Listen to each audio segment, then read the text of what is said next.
marka waxa ku dantaad ku mashquulsho waxaas dantaada aad diiradaada saarto waxaad ka xanaajinaysaa dad badan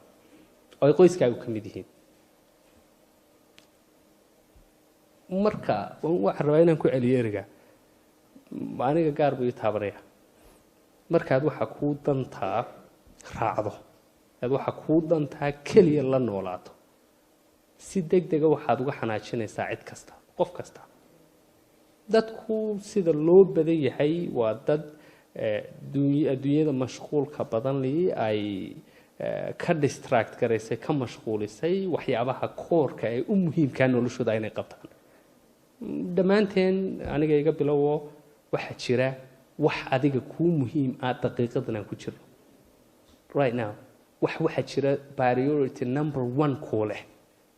but still waxbaa kaa yara mashquulnay sibaad uga yara mashquulsan tahay dib baad u yara dhiganaysaa waxaad isleedahay aan u soo yara diyaargalo mayane xilligan ka fiican something super priority aad waad haysataa this moment now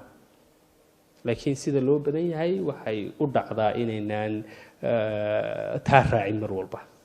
haddii qof walba waxa dantiisa ah ee muhiimadda number 1ka uu la noolaan lahaa daqiiqad kastoo noloshiisa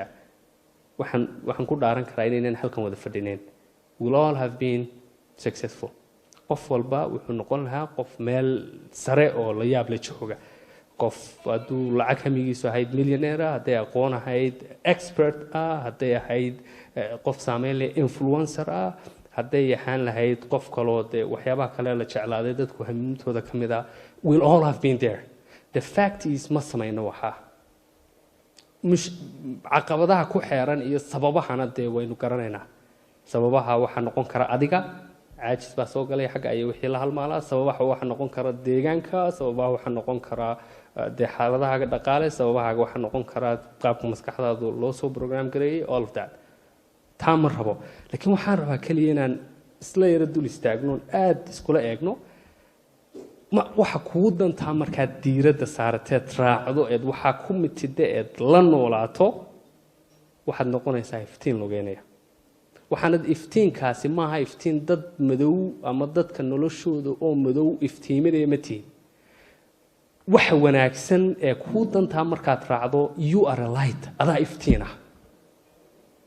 haddaad u fiirsato dadka hibada leh ee kartida leh ama wuxuun ku fiican markay waxay ku fiican yihiin qabanayaan wax ka qurux badan lama arko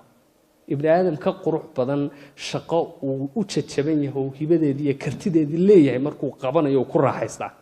xitaa qaabku u qabanayo vibeski kuu soo gudbinayo ayaa adiga ku saameynaya oo dib ku xasuusinaya that you still have something special adiguna inay jiraan wax iftiinkaa ku siin kara haddaad qabato so marka koowaad markaad dantaada raacato dee automatically dad baad ka xanaajisa siday doontaa ha loo dhigo macnahay doontaa ha yeelato ama ha yeelato because dantaada raacday dadka waxaad xasuusinaysaa inay dantooda raacaan ama dadkaad xasuusinaysaa I remember maqaalo waxaan xasuustaa cajiiba iyadoo ahayd dadka kalsoonida leh ee aadka iskugu kalsoonee qab kale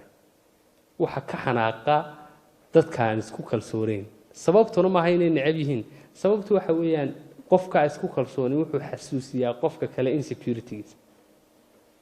it's beautiful haddii aad isku kalsoon tahay qofka kaa xanaaqa siduu doonaha noqdo laakiin waxaa jirta maqaalo odhanaysaa wuu kaa xanaaqay just because you reminded him of his or her insecurity marka